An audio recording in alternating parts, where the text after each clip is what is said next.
Sama po ako sa Baguio tour po. Ay, how about you, Miss Del Rio? Hindi po sir, hindi po ako included. Okay. Uh, um, you know, there might be a problem, Miss. What's your surname? Veloso Miss po. Rosa. Considering I have a deadline to meet to upload your grades and to encode everything, do you have any workarounds? Aray ko. Ang alam ko po sir is Sabado pa ng gabi po ata ang balik namin sir.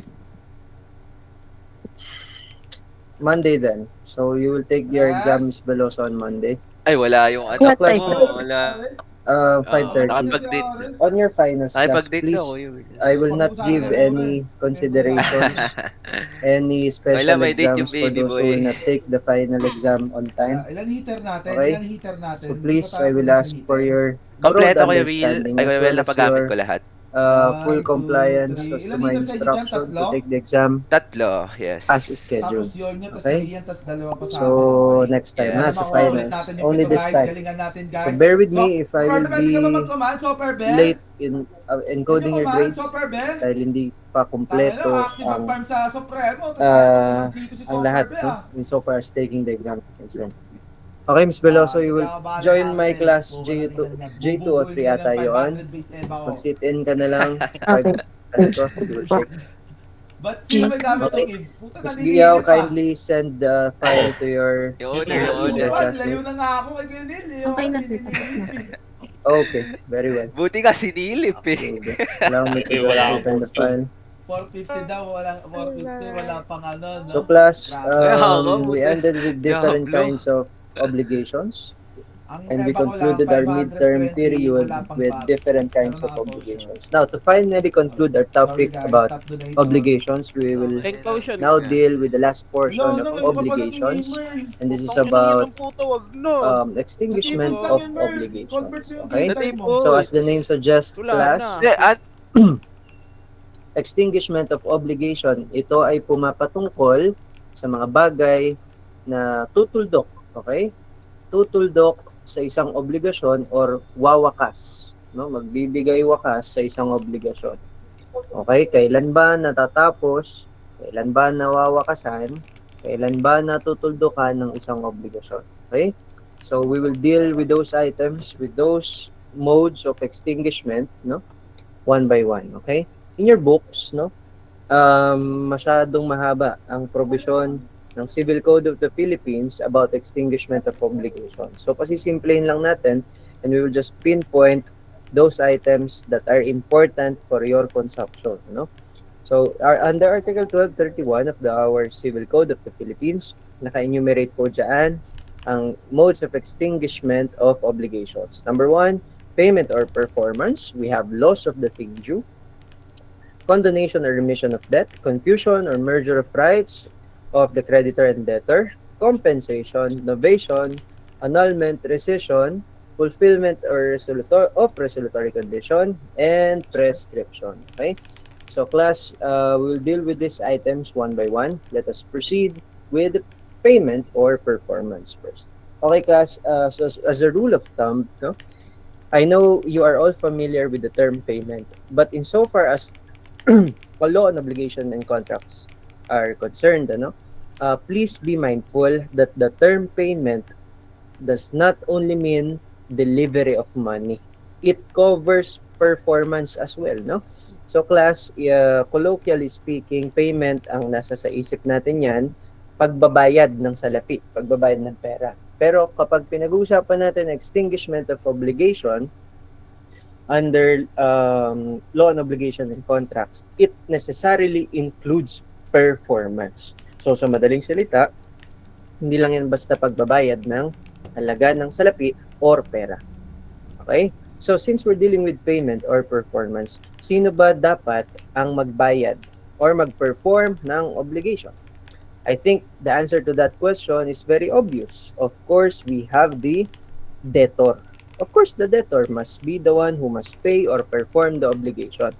The debtor himself, but be mindful that in your screens, I included his or her legal representative. Class, the debtor can appoint a legal representative, no? Pwede siyang mag-otorisa ng sino mang nilalang, kaibigan, mahal sa buhay, pamilya, para mag-perform or magbayad ng isang obligasyon, whether delivery of money, payment of money, etc., etc. So, how do we do that? Paano ba nag-a-appoint or nag-authorize ng isang legal representative ang isang debtor or kung sino mang tao? I know you are all familiar with this document called authorization letter. Nakakita na ba kayo ng authorization letter, class? Pakitaas ang kamay kung sino nang nakakita. Familiar na ba kayo sa authorization letter? Okay. Ayan. Okay. Sino ba mga student government dito? Lagi nyo yung ginagamit, no? Mga authorization, I hereby authorize Miss Faith to get my Form 137. Ganyan. Okay? So, lower your hands, class. Okay. So, class, now that you are all familiar with the authorization letter, in legal practice or in corporate practice or in the normal course of things, lalo pag naging professional na kayo, merong dokumentong tinatawag na special power of attorney. Okay, kung may nakakita na rin sa inyo noon, mas maganda, edi familiar na kayo. For some na hindi pa nakakakita noon, ang special power of attorney, class, is a document which has the same function, nature, and purpose as that of an authorization letter. Sa madaling salita, para rin siyang authorization letter, it's just that it is entitled the special power of attorney. Okay? Same function, same nature, same purpose. But it is more formal in the sense that pinapanotaryo po ang special power of attorney. Okay? That's number one. And number two, special power of attorney has a prescribed format. Kasi pag authorization letter, susulat ka lang, I hereby authorize Ms. Stephanie Giao to perform this and that. Pero ang authorization, ang special power of attorney rather, class, ay may format po siya. So you can Google it, marami ng samples dyan, no? But what I want to highlight or to share to you, class, is the fact that sa special power of attorney, ang nag-o-autorisa ay tinatawag na principal. Okay? Ang binibigyan ng authority ay tinatawag na attorney in fact. Okay? Huwag niyong kakalimutan yun, ha? Pero hindi nangangahulugan na kung siya ay tinatawag na attorney in fact, siya ay abogado. Okay? Huwag po kayong malilito doon, ha? It's a legal term. So, if I will make a special power of attorney in your favor, Ms. Giao, you will be named therein as an attorney in fact, no? Pero that does not necessarily mean that you are a lawyer, Ms. Giao, okay? So, hindi yun ang common usage ng attorney in fact, okay? So, if I am the person who gave you an authority, I am called as a principal. Now, as a general rule here, only the debtor can pay the obligation or perform the obligation or his legal representative. If that is the case, class, be mindful of the one that I placed in your screens, no, in your slides. Creditor is therefore not bound to accept any payment or performance by a third person not authorized by the debtor. Okay? So, halimbawa, may utang ako sa iyo, Miss Faith, no, 50,000. Okay?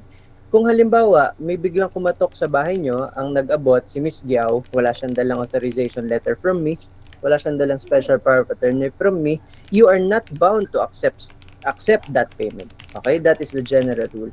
But the different scenario will apply kung halimbawa may bit-bit si Miss Giao na special power of attorney or authorization letter from me. Okay? Now, while that is the general rule, I also indicated in your slides, no, na there is an exception to that rule. Nakalagay dyan, unless there is stipulation to the contrary. Maliban na lamang kung halimbawa kami ni Miss Faith ay may usapan, malinaw at nakalagay sa kontrata na ang pagbabayad ay pwedeng gawin ng kung sino mang taong papupuntahin ko sa iyo. Nauunawaan, class? Kaya, class, if you will enter into a loan agreement, pag-usapan nyo na sino magbabayad, okay? Sinong pwedeng mag-abot ng bayad, okay? At kung sinong pwedeng i-appoint ng debtor na magbayad. Okay? Pwede yung pag-usapan, class. Pero kung wala kayong pag-uusapan, it is a general rule that the debtor himself or his legal representative must make the payment.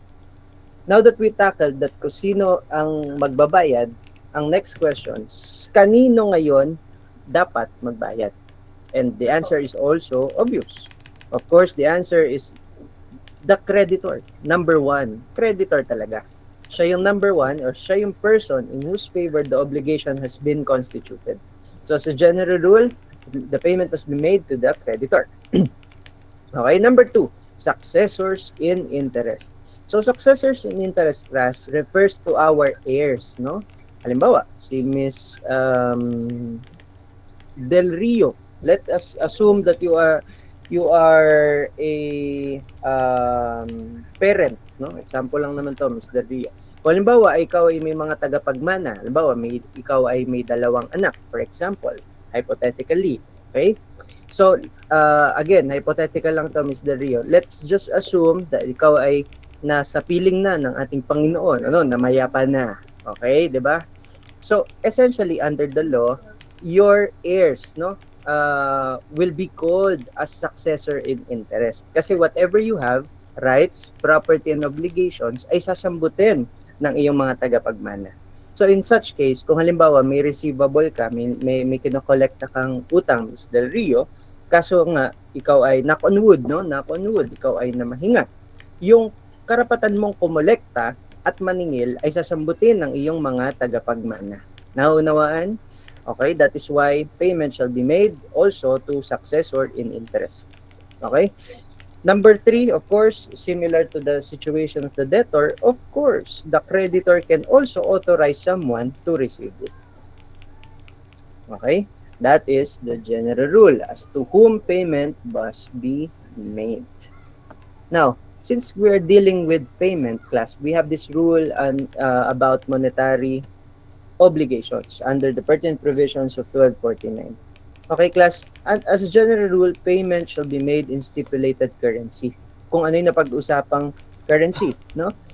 That is why in our practice, kung halimbawa may nagpapagawang loan agreement or promissory note, nilalagyan po namin, as lawyers, yung stipulated currency. Let us say, I, Juan de la Cruz, hereby promise to pay Maria Clara 50,000 peso Philippine currency. No, para hindi na nagkakaroon ng confusion kung anong currency, under what currency gagawin yung payment. Kasi meron yung iba, binibigyan pa ng trabaho si creditor, no? Gagawin nilang dollars, bala ka na, papalitan mo yan, So, the parties are free to stipulate. Okay? Now, considering that we're dealing with payment, okay? I understand that the most common way of settling your debt is paying in the form of money, no? Yung legal tender. Philippine peso coin, Philippine peso bill, okay? Paano pag cheque class? Bawa, may utang ako sa iyo, Miss Faith, no? And I give you a check, no? Ang utang ko ay 100,000 and I wrote a check. Question: at the time na ma-receive nyo ba ang check, will that be considered immediately as a payment? Who says yes? Who says no? Who says, hindi ko alam, attorney? Pakisagot na lang. Okay, sige. No. May mga sumagot na no. Miss Giao, why did you answer no? Sir, at that time po na binigay po yung cheque, hindi pa po. Kasi meron pa po yung time para po ma-good po yung cheque. Once po na na-cash in or na parang nalagay na po talaga into sa account niyo po, dun pa lang siya magiging good as money niyo po. Ganun. Very good. Check will only be considered as payment or legal tender, no? At the time it is encashed, no? So at yung precise moment na ma-transmit mo or ma-convey mo yung check sa creditor mo, yung precise moment na yon does not automatically trigger the application of payment or our rule about payment. Okay? Hindi pa siya payment. It will only be considered as payment kapag na-encash na siya. That is the general rule. But like what I have always told you, class, if we have general rule, of course, there are exceptions.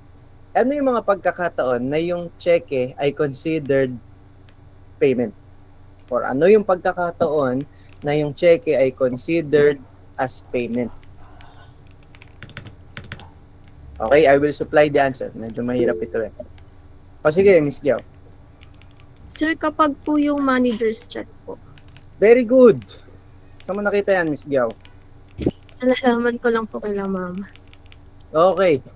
That is correct, class. If it is a manager's check.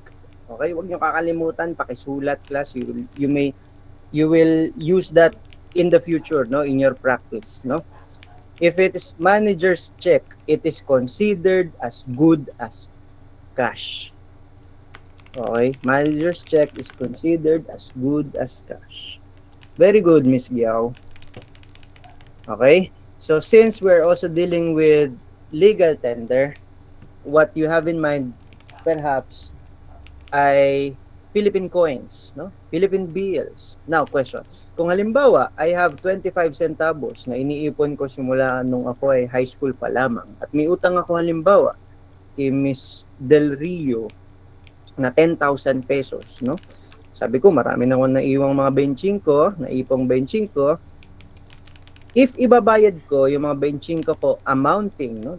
Sumakto siya, no? Magkano sabi ko utang? 10,000? 10,000 ba? O, basta 10,000, di ba? 10,000, Miss Del Rio. Nalimutan ko kagad, no? So, 10,000, Miss Del Rio, may utang ko sa'yo. Pinambayad ko yung benching ko. Will that be considered as a valid payment or valid legal tender? Yes or no? I will supply the answer. No. Okay?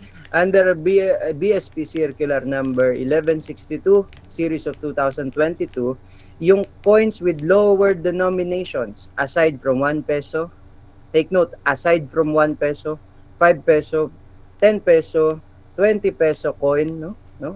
Pagka yung mga benching ko, up to 200 pesos lamang yan. Okay? So, pagka galit ka sa naniningil ng utang sa'yo, wag mong ipambayad benching ko pag 10,000 ha. Okay? Hanggang 200 pesos lang. Yes, Mr. Pate. May tanong lang ako, sir. So, ibig sabihin po ba, parang bawal na talagang magtanggap sila ng payment sa amin na benching ko kung pataas ng 200 pesos? Like, kunwari sa Save More, hindi sila tatanggap ng ganyan. Up to 200,000, 200 pesos lang. Okay? Be mindful of the words that I use. It's not bawal. It's not necessarily bawal. It's just that it is not acceptable. Hindi bound tanggapin ng creditor yung payment ng benching ko if it exceeds, no, if yung amount collectible exceeds 200 pesos. Okay? Hindi ka naman makukulong pag ginawa mo. So it's not a question of bawal, no? It's a question of whether or not it is acceptable or not. Okay? So, how about 1 peso coin? 5 peso coin? 10 peso coin, no? 20 peso coins, no? Tapos ang utang halimbawa ay ang utang ko kay Miss Faith ay 10,000 din. Will that be considered as a legal payment or legal tender or valid payment? No.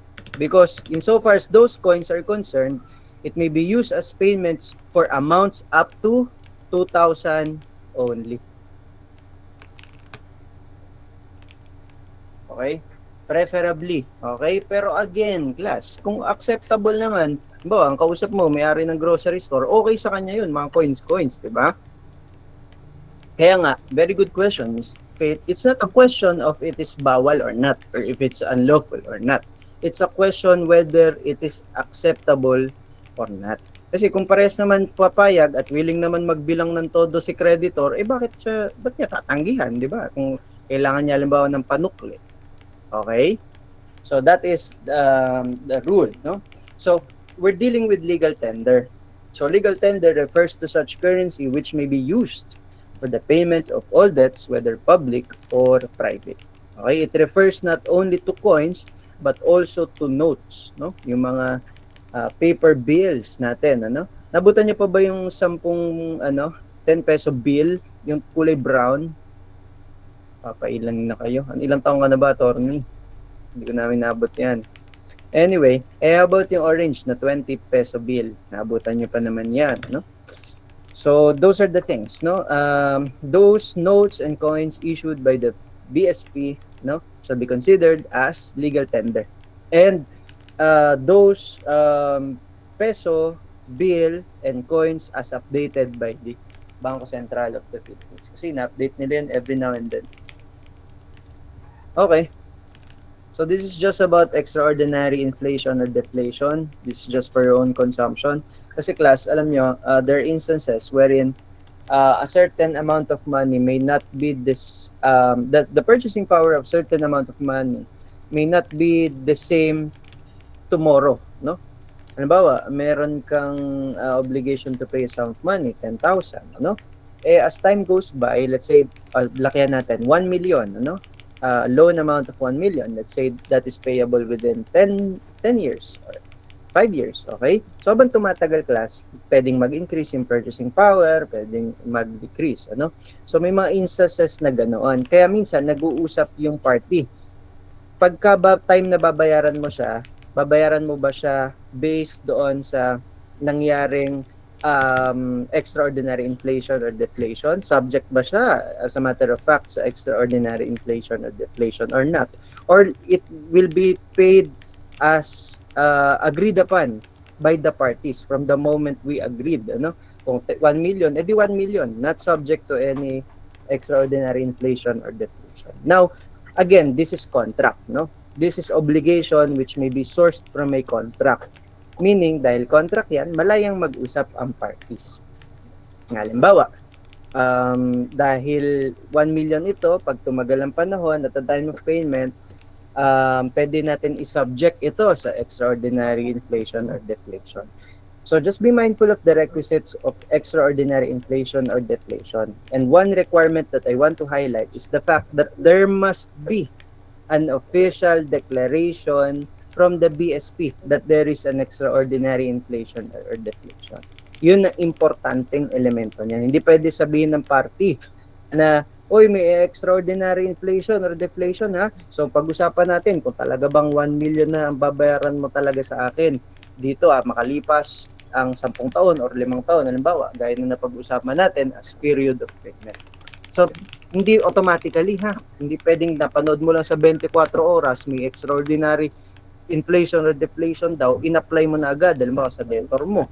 Dapat may official declaration from BSP. That is a very important requisite. Okay? Sige. Next item for our discussion is this place of payment. So, I'm sure you are all curious.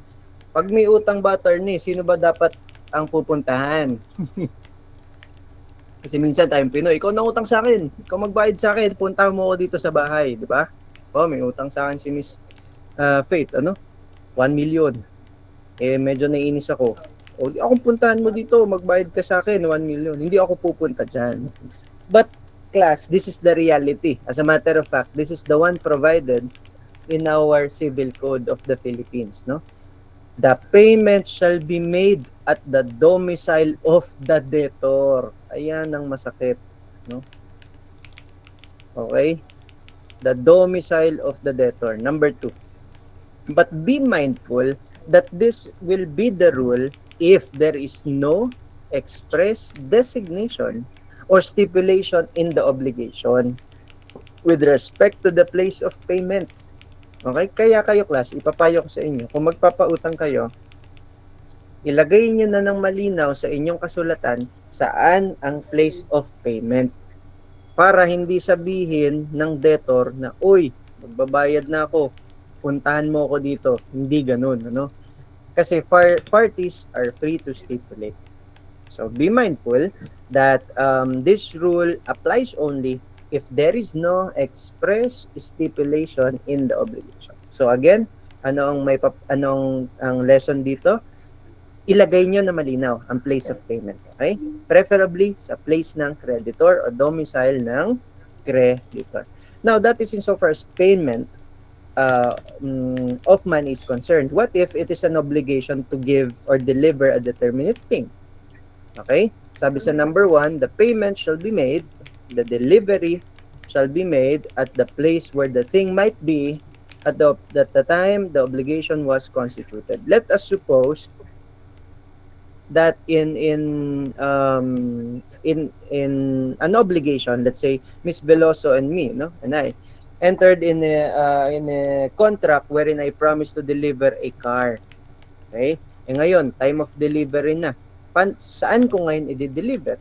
Sa residence ba ni Miss Veloso or sa residence ko?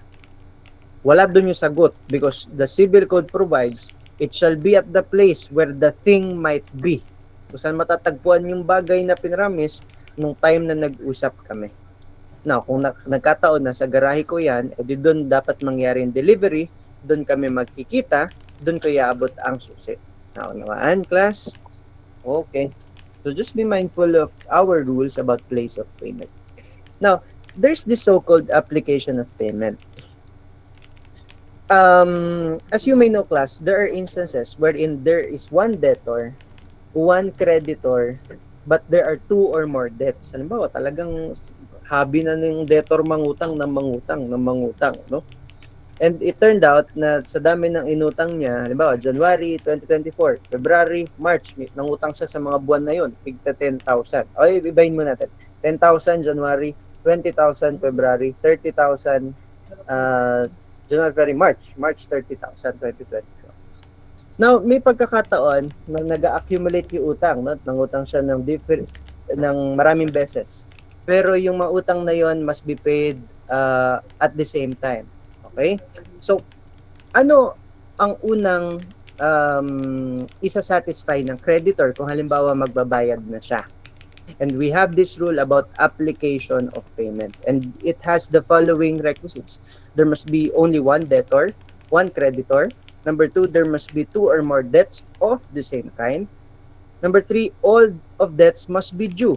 Meaning, halimbawa, dun sa example ko, March, April, January, February, March, April, June na sila. Dapat sabi ni creditor, that bayaran mo na yung 3 mong utang sa nasabing 3 buwan, no? At pang-apat, the amount paid by the debtor must not be sufficient to cover the total amount of all debts. Now, let us suppose, in that example, ready na magbayad ng portion si debtor kasi ang pang-apat na requisite, the amount paid by the debtor must not be sufficient to cover the total amount. Now, come April, meron siyang 30,000. Magkano ang total ng utang niya? January 10, February 20, tapos March ay 30. Magkano ang total nun? 60,000, tama ba? Okay. May 30,000 siya no April as the due date of all those debts. Saan ngayon is i-cover or i-apply ng creditor yung 30,000 niya? So, January debt, February debt, or March debt. In our rules, under the pertinent provisions of Article 1254, no, it must be applied, no, first, doon sa amount na due based on the debtor's decision. Yun muna. Kasi sabi dyan sa 1254, when the payment cannot be applied in accordance with 1252. 1252 dictates that it must be applied based on the amount due based on the debtor's decision. Now, kung hindi mapagkasunduan based between the creditor and debtor, yung ginawang decision ng debtor, it must be applied, take note, ito na lang tandaan niya class, it must be applied to the most onerous. Ibig sabihin, it must be applied doon sa pinakamabigat, sa pinaka-burdensome sa kanya. So, kung may 30,000 siya na April, it must be applied to the March debt first as the most burdensome sa debtor. So, sa creditor, hindi niya pwede ipilit. No, teka, may 30,000 ka na pala. Ano mo muna? I-satisfy mo muna yung January and February debt mo. Okay? It must be applied to the most onerous. To the debt which is most onerous to the debtor. Paano naman, attorney? Kung yung sa 3 buwan na yun, yung same amount. About 10,000, 10,000, 10,000. Anong most onerous doon? Anong gagawin? 10,000, 10,000, 10,000. January, February, March. April, lahat yun, due date na. April, meron kang halimbawa, let's say 30,000. No? Okay? Sabi dyan, if the debts due are of the same nature and burden, the payment shall be applied to all of them proportionately. Eh di bayaran mo na, 10, 10, 10, 30,000. Okay? Eh paano naman kung hindi 30,000, no?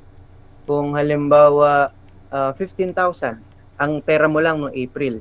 Kasi ang fourth element ay the amount paid by the debtor must not be sufficient. Okay? If 15,000 lang meron ka no April, edi i-apply mo proportionately 5, 5, 5. Okay? I-apply mo proportionately. Pagka same nature and same burden. Okay? Okay, let us proceed to the next topic. What is this concept or rule about payment by session or versus dason in payment? Class, what I want to share to you, class, is this rule about dason in payment. Ang simpleng statement lang nitong dason in payment or rule ay iiwanan mo or tatalikuran mo ang iyong real property. So real property may be a parcel of land or house and lot, no? Yan yung usual form ng real property. Iiwanan mo or tatalikuran mo yung real property mo para ipambayad mo ng utang. Okay? Yun yung pinaka simpleng illustration ng dason in payment. Kaya nga in your slides, no, nakalagay dyan, dason in payment is the transmission of ownership of a thing by the creditor. By the debtor in favor of the creditor yan, ha? Transmission of ownership of a thing by the debtor in favor of the creditor as accepted equivalent of the performance of the obligation. In other words, class, halimbawa may utang ako kay Ms. Del Rio, no? Na 1 million. Wala akong pambayad, pero may lupa ako. Instead of paying Ms. Del Rio that amount, I can simply alienate or transmit the ownership, my ownership over my said land in favor of Ms. Del Rio to satisfy the debt. Naunawaan ba, class? So it's about alienation or transmission of ownership over the land para mabayaran ang utang. Okay? And in dason in payment, there is only one debtor, there is only one creditor. Okay? Now, ano naman tong payment by session? Similar function ng dason in payment. It's just that, class, may one debtor but maraming creditor. Usually 2 or more. Okay?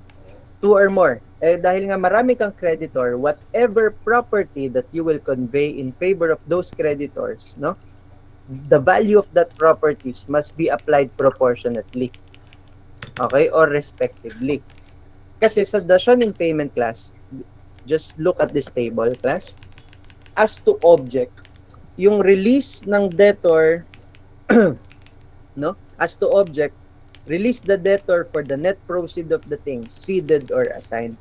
Kasi in dason in payment, class, it presupposes that yung property na ibinibigay mo sa creditor is actually proportionate or equal to the amount due. No? Ipinagpapalagay mo. Regardless whether or not truly hindi siya worth 1 million. Example, in my said example, Ms. Del Rio, may utang 1 million. Meron akong lupa. Ibinigay ko sa iyo para wala na akong utang. In reality, baka more than pa yung value ng lupa doon sa utang ko. 'Di ba? In reality, no? Hindi mo tinitingnan yung actual value niya. Basta I will alienate my property in your favor. Yun yung dason in payment. Pero sa session, payment by session, yes, Ms. Del Rio? So, sir, since sinabi niyo po, kahit mas mataas po yung value ng land, okay lang po. What if mas mababa naman po? It will be considered as satisfactory, no? It will be considered as a valid form of dason in payment. Kasi as long as the creditor accepted it, kaya nga I use the term and the law used the term it presupposes, it assumes, no, that the thing alienated is the equivalent, no, direct equivalent of the amount due. Okay? Okay, sir. Kasi kung acceptable, amenable naman si creditor, okay, I will forgo of your debt in exchange of your property. Pero sa payment by cession class, the payment extinguishes the obligation to the extent of the value of the thing delivered. Dapat i-quantify mo. Kasi kung kung utang is 1 million, eh, maraming creditors kayo, no? Halimbawa si creditor A, B, C, D, E, no? So, may kanya-kanya silang utang, collectible amount, ano? Dapat yung amount ay yung property na i-alienate mo is proportionate to those amounts and it must answer to those amounts. What if, halimbawa, so, pasimplihin natin, 1 million, 1 million, 1 million, 1 million, 1 million, maraming creditor. Kung ang lupa mo is actually worth 1 million lang, eh doon mo lang siya ma-apply sa isang creditor. Kasi maraming creditor sa payment by cession. Okay? Tinitingnan mo yung value ng property. Kasi sabi dyan, to the extent of the value of the thing delivered. So insofar as creditor A is concerned, kung meron siyang collectible na 1 million and you're ready to dispose your property amounting to 1 million, siya lang yung na-discharge. Siya lang yung na-extinguish. Naunawaan, class? Tapos try So just natin be na mindful of the kapaliwa muna table. ito na I will not give Pakapal muna sa kaliwa. scenarios Pakapal muna sa complicated kaliwa. Ready, 3, 2, enough wait lang, for wait lang. you 3, to be 2, tulak confused ka in lang, your tol. final exam Tulak ka about lang, sagasaan nyo lang, payment pre. by Sagasaan session nyo lang, tol. and Dashon in Sagasaan lang, payment. pre. Okay? Sagasaan lang, tol. But familiarize yourselves sa Dashon in payment primarily kasi ma-encounter nyo talaga to in your practice, no? In your chosen field. Okay? Kasi ginagamit pa rin yan sa kasalukuyan. Dashon in payment. Okay, so what about this tender of payment and consignation? You know, this rule about tender of payment and consignation, class, is the remedy of debtor about erring creditors or yung mga stubborn creditors. Base ka muna lahat. Na-encounter nyo na ba yung class? Yung Share mga go to nagtampo fusion yung ata creditor sila eh. kasi Gumagalaw. magbabayad ka na tapos ayaw niya tanggapin. Kasi Kasi na-late ka ng 1 hour, naghintay siya sa Jollibee, Walang punta kayo, na bad trip sa'yo, no? Pagdating mo kulang ng piso, ayaw na niya tanggapin, no? Yung mga ganyan pagkakataon, class, for whatever reason, ayaw niya tanggapin. He refuses, he or she refuses to accept the payment without just cause, no? So, in that case, class, you have this tender of payment and consignation as a remedy. In this case, class, ang ginagawa dito, dinedeposito mo, class, yung amount of money na ayaw tanggapin ng creditor para considered paid ka na. And to do that, class, there are two things that must be complied by the debtor. Number one is tender of payment. So tender of payment refers to the written manifestation made by the debtor to the creditor of his decision to comply. So, sa madaling salita, class, susulat ka sa creditor mo. Sasabihin mo, oh, dear, ganito, ganyan. Ready ako magbayad. Hawak ko na. Pwedeng pakitanggap na. Now, pag na-deliver mo yan, class, at ayaw niya pa rin tanggapin, you must readily proceed sa consignation. Pupunta ka sa korte, ide-deposito mo yung pera para considered paid ka na. Okay? So, bakit may ganitong remedy about consignation? Kasi may mga creditor, class, na ayaw tanggapin yung pera para magkaroon or mag-incur yung debtor nila ng interest. Ba, hindi nila tatanggapin for few months, maybe for few years, no? Para manganak ng interest. Tapos babalik ta rin ka later on na hindi ka nagbabayad. Tapos sisingilin ka pa plus the interest. So to avoid those scenarios or instances, mag-proceed ka kaagad sa consignation. Okay? So that is the remedy of the debtor. So just be mindful of the requisites of consignation. This is just for self-review. Anyway, I tackled those items during my discussion about the example a while ago or a minute ago about consignation. So there is a debt due. Nandiyan naman lahat. Just read it for your own consumption. So next mode of extinguishment, we are now done with payment or performance. Let us now proceed to the next mode of extinguishment of obligation, which is the loss of the thing due. This is very easy to understand. Kasi class, tinalakay na natin yung loss before, di ba? 3 kinds of losses. Matatandaan niyo pa ba yun? Okay? Naku, napatawa si Miss Faith. Miss Faith, natatanda mo ba yung tatlo? Three kinds of losses. Miss Faith. Leia. Miss Leia. Three kinds of losses. Natatanda mo pa? Napatawa ka Si eh. Kian na lang, sir. So, in-exam natin. Oh, sige, Ian. Tinawag ka ng matalik mong kaibigan. Bunot. Ano sir, yung physical loss, legal loss, tsaka civil loss ba yun sir? Very good. Okay. Physical loss, essentially, nakalagay naman sa screen nyo, when the object of the obligation perishes. Naglaho na, parang bula, naabo, nasunog, naging hangin, naging puwing, ganyan, ano? So, that is physical loss. Legal loss means when the object of the obligation goes out of commerce, meaning it became unlawful, okay? And therefore cannot be subject of an obligation. And civil loss, it disappears in such a way that its existence is unknown, okay? It is still existing somewhere in the Philippines or somewhere else, but hindi mo alam yung whereabouts niya. Yung existence niya ay hindi mo alam, particularly as to its location or whereabouts, or that it cannot be recovered. Okay, those are your losses. But be mindful, class. Ma-extinguish na yung obligation kapag yung loss of the thing ay purely without the fault of the debtor. Kasi 'di ba tinalakay na natin yung rule. I think tinanong ko yan sa inyong midterms, right? State the rule as to the loss of the thing, deterioration of the thing, improvement of the thing. Paano pagka may fault ng debtor? Ano ang mga consequences? Diba? Tinalakay na natin yan. Okay, let us proceed. So, third mode of extinguishment of obligation is the so-called condonation. So, para lubos nyo maunawaan, tatagalugin natin. Condonation, from the root word condone, pinapatawad mo yung debt. Pinapatawad mo na yung debtor sa kanyang obligasyon or sa kanyang utang, sa kanyang debt. Okay? Pinapatawad mo. Kaya nga, it is an act of liberality. In other words, it is an act of magnanimity. It is an act of generosity. Okay? Wherein the creditor receives nothing from the debtor. Okay? Wala siyang natatanggap dahil lang mabait siya. Ganun. Okay? Kinakalawaan niya. Sasabihin niya sa debtor niya, okay, may utang sa 1 million, di ba? You know what? Papatawarin na lang kita, mayaman naman ako. Sabi nga, mayabang pa, no? Mayabangan pa, no? Mayaman naman ako, wag mo na ako bayaran, ganyan, ganyan. So may mga ganyan, condonation of debt or remission of debt. So it has the following requisites, class. Pag may kulang dito, walang condonation at walang maaaring maging condonation. Number 1, it must be gratuitous. Meaning, the creditor receives nothing.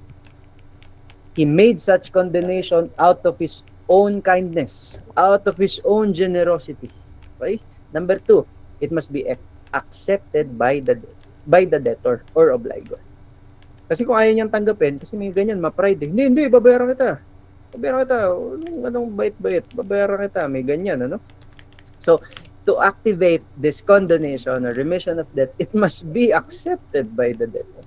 Kayo ba, class, pag ganun, sinabi sa inyo ng pinagkakautangan nyo, I will condone your debt. Tatanggihan mo ba? Hindi na, di ba? Thank you. Salamat sa lahat. Di ba? Ganun. Iiyak ka pa. Tulo pa uhog mo. No? Ganun pa. So, 3. The obligation must be demandable. Kasi kung halimbawa, ang utang mo ay payable pa ng May 2027, kasi ko-condone ka na, there's nothing to condone when there is nothing to pay. Di ba? So, the debt due, the subject debt must be due and demandable. Okay? Dapat kasingil-singil na. Okay? That's a basic logic, class. So that is about condonation, remission of debt. Now, what about this confusion or merger of rights? Okay? Yung class before you class, I mentioned about this anime Dragon Ball, no, para lubos yung maunawaan. Although nakakatawa, pero napanood niyo na ba yung class, yung Dragon Ball anime? Si Son Goku, tsaka si Vegeta. Okay? O, sige, baka hindi kayo familiar eh. Ayan, buti naman, may nag-heart tumawa. Okay? So, class, kasi doon sa anime na yun, may nagsanib si Goku tsaka si Vegeta. Naging isang tao sila. Inabsorb nila isa't isa. Kaya naging Vegeto, di ba? Ewan ko kung yun ang real, ah, um, pangalan sa Japanese, no? Pero, yun, class. That is basically about confusion or merger of rights. Yung katauhan ng creditor and debtor ay napunta sa iisang tao. Paano yun, attorney? Ano yun? Paano nangyari yun? Inabsorb nga? Okay. So, itong sagot, class. Okay? Yung merger or yung pagsasanib ng creditor and debtor refers to their respective rights. Ibig sabihin, yung right ng creditor at right ng debtor ay bumagsak at napunta sa iisang tao. Okay, for example, and this is, by the way, the classic example of confusion or merger of rights even used in law school. Okay, so example, I am the only son, okay, of Mr. Kian. Okay, mag-ama kami, tatay ko siya. Mr. Kian, okay lang ba yun sa'yo? Okay lang ba maging anak mo? Okay, sige. Let's just use that as an example, okay? So, kunwari, wala na akong nanay, no? Talaga ikaw na lang. Okay, so one day, nangutang ka sa akin. Sabi, anak, pautang naman. Sige tayo, nangutang kita 1 million. Okay? Now, may utang ka sa akin. Dapat mo kong bayaran. In that first instance, I am the creditor and you are my debtor. Hindi ba? Kasi nangutang ka sa akin. Now, knock on wood, Mr. Kian. Alam kinuha ka ni Lord. Okay? Lumao ka. Di ba na-share ko sa inyo, class? Knock on wood, Mr. Kian, hypothetical lang, huwag kang malungkot yan, okay? So, halimbawa, kinuha ka ni Lord, ganyan, no? I shared to you, class, that under our Philippine laws, no, under our laws, no, kapag may namamatay, no, may usaping manahan yan. At ang minamana ay property, rights, and obligations. So, minamana mo rin ang obligasyon. Okay? And under our law, kung ako na lang natitirang isang anak, ako na lang nag-iisang tagapagmana. Now, in that scenario, kung yumao ang aking tatay, okay? So, sinasambot ko rin yung obligasyon. Okay? So, in that case, yung character ko as the creditor at yung character ng tatay ko as the debtor, sinambot ko. Therefore, anong ang result? I became the creditor and debtor at the same time. So, sabi ng batas, kaysa lokohin mo ang sarili mo, the obligation shall be considered extinguished. Kasi, alam ba, kukolekta ko. Minana ko yung obligasyon magbayad. Ano yung babayaran ko yung sarili ko? Oh, Mr. Cosate, ito bayad ko. Okay, thank you. Di parang ang baliw nun. So, to avoid that instance, no, this civil code provided the solution. Extinguishment of obligation. Para maiwasan yung situation, nasasabi mo sa sarili mo, okay, ita-transfer ko yung 1 million from my left